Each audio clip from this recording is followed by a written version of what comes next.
tentang kebersihan diri, rumah, dan pengelolaan sampah.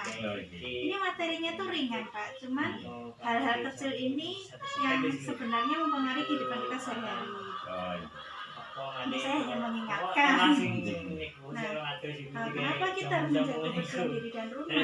Ada banyak faktor, tapi yang saya ambil yang besar aja. Yang pertama kesehatan. Dengan kita menjaga rumah, itu kita bisa menjaga diri, kita menjaga imun, dan juga menjaga orang-orang terdekat kita dari penyakit. Misalnya rumahnya bersih, itu bakterinya berkurang Pak. Jadi tubuh nggak perlu mengeluarkan tenaga bantuan lebih banyak untuk membunuh hal-hal lain. Misalnya kita lagi ada virus nih ya Pak, tapi rumahnya kotor, kita harus melawan bakteri, kita harus melawan virus kan banyak. Kemudian psikologi. Jadi kalau kebersihan dan kerapian itu mempengaruhi produktivitas dan kesehatan jiwa. Kalau ruangan yang berantakan itu cenderung menimbulkan kegelisahan. Jadi dari meja itu kita bisa menilai orang ini sedang seperti apa. Kemudian sosial. Kebersihan diri itu berdampak pada bagaimana cara orang lain melihat dan memperlakukan kita, sehingga dapat dikatakan bahwa hal ini bisa mempengaruhi. Jadi kita mulai dari keluarga kita aja. Kalau kita bersih, keluarga lebih senang dekat. Kemudian bagaimana cara untuk menjaga kebersihan diri? Kalau pertama kan mandi, pasti mandi lah kita ya. Nah frekuensi mandi itu beda-beda tiap orang kebutuhannya. Tapi minimal 1 kali sehari. Kalau untuk mencuci rambut itu cukup 2 atau 3 kali per minggu. Nggak usah tiap hari. Kalau Bapak gimana Pak? Kalau mandi ya minimal 3 kali. Iya bagus lah, bagus. Kalau sehari itu ya opo terus. Iya, panas kan ya Pak. Lagian Indonesia tropis. Ya, saya juga 2 kali sih Pak kalau saya. Cuman kalau karena corona ini ya kadang bisa 3, 4. Tergantung saya keluarnya berapa kali itu saya mandinya. Kemudian sikat gigi dan flossing. Kalau flossing ini jarang ya Masian orang pakai, tapi ini bagus sekali. Besok saya waktu materi 4 tentang kesehatan gigi mulut nanti saya coba bahas flossingnya Pak. Flossing itu pakai benang Pak. Oh nah, ya betul ya jarang ya. Saya sendiri juga masih belum rajin ini susah membuat kebiasaannya. Saya juga masih latihan. Kemudian sikat gigi 2 kali. Kalau biasanya sikat gigi jam kapan Pak? Ya mulai jam 2 malam sudah sikat gigi karena mandinya jam segitu. Terus yang berikutnya ya habis makan itu nanti ya sore ya paling enggak minim ya 3 kali lah. Oh ya ya minimal sebenarnya optimal itu 2 kali sehari. 3 kali ya nggak apa-apa, tapi setidaknya 2 kali sehari. Kemudian cuci tangan kemarin kita sudah bahas ya Pak cara-caranya. Dan 6 langkah minimal 60 detik. Ada 5 waktu yang kita harus perhatikan, yaitu setelah dari kamar mandi, sebelum menyiapkan makanan, sebelum makan, sebelum menyusui atau memegang bayi, setelah beraktivitas memegang hewan dan juga benda kotor. Kemarin korbannya jadi di depan situ Pak. Iya. Bapak yang nyembelih bagaimana? Lihat aja Pak. Baunya sampai sekarang bau busuk. Oh karena saya pakai masker ya, saya nggak nyium. Di sana biasanya di sebelah sana dibuang kayak sebelah sini. Biasanya baunya ini berapa hari? Ya paling seminggu aja biasanya ada bau gini Mbak. Barusan ini. Kemudian ini Pak. Oh ini kelanjutannya Mas. Bapak 12 dari Cipinang. Cilik. Kemudian memotong kuku. Kalau memotong kuku biasanya Bapak gimana Pak? Iya kelihatan panjang dikit itu. Kalau setiap Jumat gitu? Ya. Bapak ada ya bagian yang disimpan panjang gitu nggak Pak? Ada. Itu kenapa Pak? Ya nggak ada. Oh gitu. Ya kalau Ya, bisa. biasanya 2. Biasanya 2. Kenapa Pak? Ya itu untuk apa ya meratakan kertas. Meratakan kertas bisa pakai ini Pak. Bagian ini. Gitu. jadi nggak harus kuku gitu. Oh, gitu. Jadi sebenarnya kalau bisa kukunya dipastikan pendek aja gitu. Ya enggak terlalu. Terus kalau kuku kaki itu tumbuhnya 3 kali lebih lambat. Iya. Ini secara rata-rata ya, orang beda-beda, ada yang bahkan 4 kali atau 5 kali lebih lambat.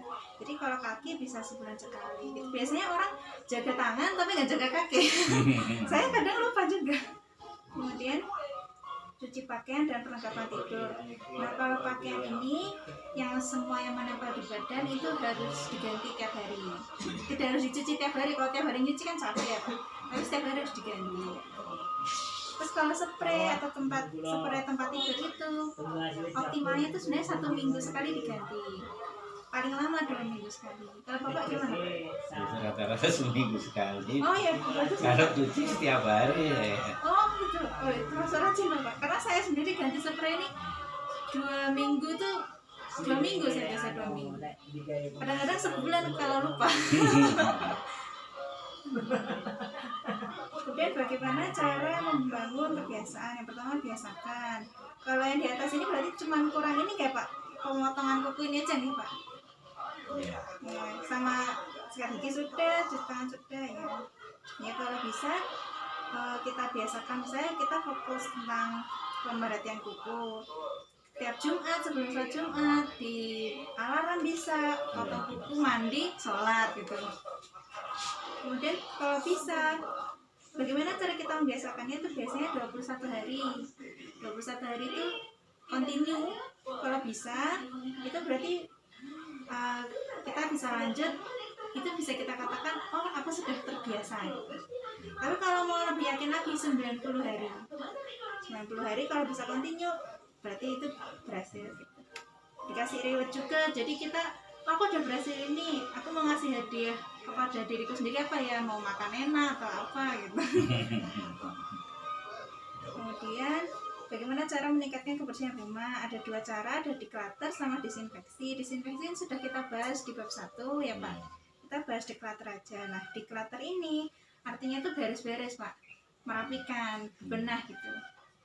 Bagaimana cara menjaga kebersihan rumah? Nah, yang pertama itu harus rapi. Jadi setiap benda itu punya rumah.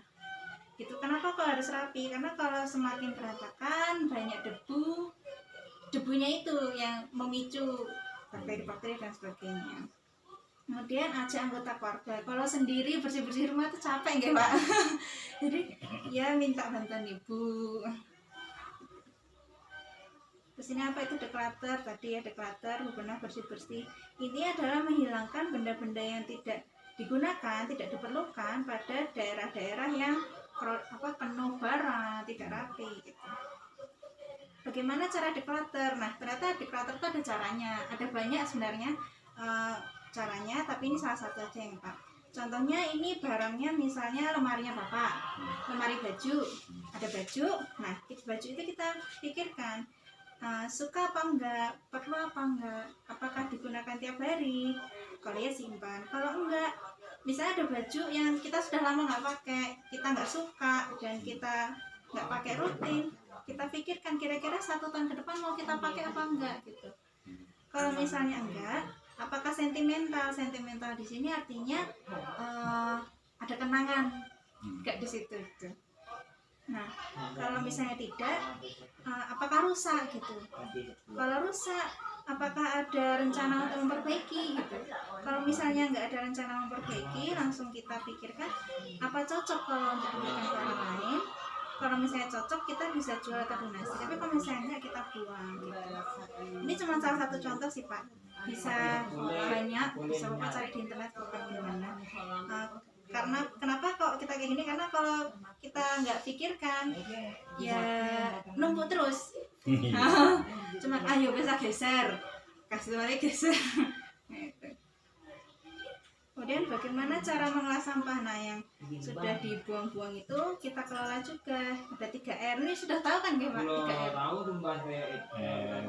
Apa ya? Itu apa? Reduce, reuse, recycle. Pernah dengar Pak? Nah, ya. Kalau reduce itu mengurangi, reuse digunakan lagi, kemudian recycle daur ulang. Nah, saya ambil contoh pengurangan sampah sekaligus cara aman berbelanja di era pandemi COVID. Kalau di pandemi COVID, intinya satu rumah cukup satu orang yang pergi belanja. Biasanya ibu nih Pak. Iya. Ya mungkin nanti bisa disampaikan ke ibu. Terus cara menguranginya gimana? Nah, kita bawa tas belanja dan wadah guna ulang sendiri. Jadi misalnya ke pasar, bawa plastik sendiri Pak. Harus sendiri. Kalau misalnya kita mau beli makan dibungkus, tapi saya lihat bawa mesti masak ya. Iya. Iya, jadi tapi misal kalau beli makan keluar, bawa wadah sendiri Kalau aja. lagi malas itu ya Iya. cuma nasi padang sudah. Oh, iya. Nah itu Pak, ke nasi padang bawa wadah sendiri aja. Ya, karena di habis nasi padang habis dibungkus kan masih masuk plastik juga. Iya. Nah, itu. Kemudian kemas barang belanja sendiri. Kalau di pasar ini susah ya, karena penjualnya langsung kemasin gitu. Tapi kalau bisa, kalau misalnya di supermarket atau apa, bilang aja ke penjualnya saya yang masukkan sendiri ke wadahnya gitu. Mengurangi ini. Bagaimana cara mengolah sampah, dipilah sampahnya. Sejauh ini pernah milah-milah gitu Pak? Jarang dulu ya, kalau plastik paling saya kumpulkan kasihkan orang, kalau ya dibuang, itu tenaga. Ya nggak apa-apa Pak. Tapi sudah pernah ini Pak, bedakan yang organik apa, non organik apa, B3 apa ya. Ini sekilas saja nggak Pak, organik itu ya kayak kulit, biji buah, daun, bunga, Bisa tulang. hancur lah. Kalau non organik kertas, Ya, plastik, kardus, kaleng, kaca. Ya paling kalau kayak ini nih kita kasihkan orang kan. Oh, iya. Kemudian ada ini Pak, yang B3, bahan beracun dan berbahaya. Jadi baterai itu bahaya, bohlam, wadah aerosol. Wadah aerosol itu contoh kayak baygon itu loh Pak.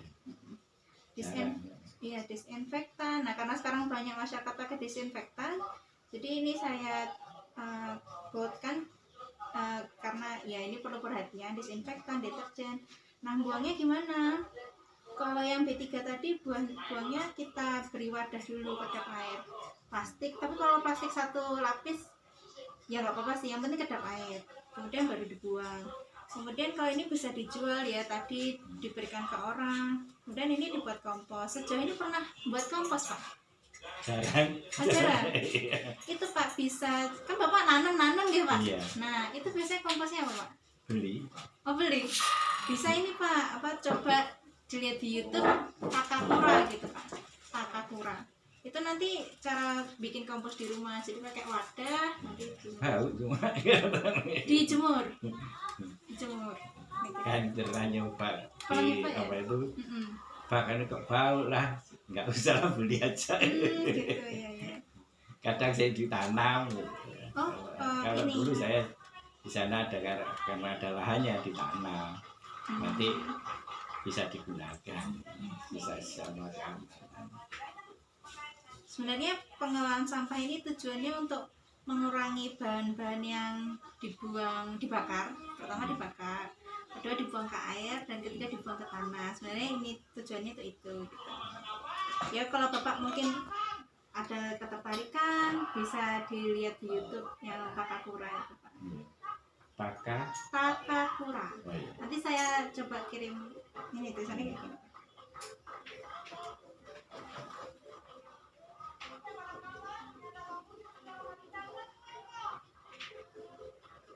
Takakura. Ini dari Jepang Pak caranya. Teman saya kan anak teknik lingkungan itu pernah nyoba gitu, aku tanya ini sebulan jadi gitu, ini aku seminggu jadi kok komposnya gitu. Coba nanti saya tanyakan untuk pengendalian baunya gimana ya Pak. Kalau misalnya Bapak tertarik bisa lihat di YouTube, terus saya tanya juga. Sampun Pak. Iya, ada yang mau ditanyakan Pak?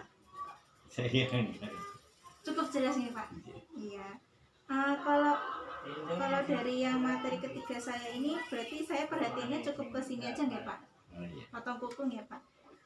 Ini kan nanti ada evaluasi nggak Pak sama materi. Apa bisa kalau misalnya dalam 3 hari atau 4 hari gitu pemasangan alarm ini Pak? Alarm sebelum sholat Jumat. Oh masih ada itu. Oh ya ada. Nah itu saya tambahkan catatan potong kuku gitu boleh Pak? Boleh. Oh iya. Jadi pas hari Jumat besok kan bisa dilihat.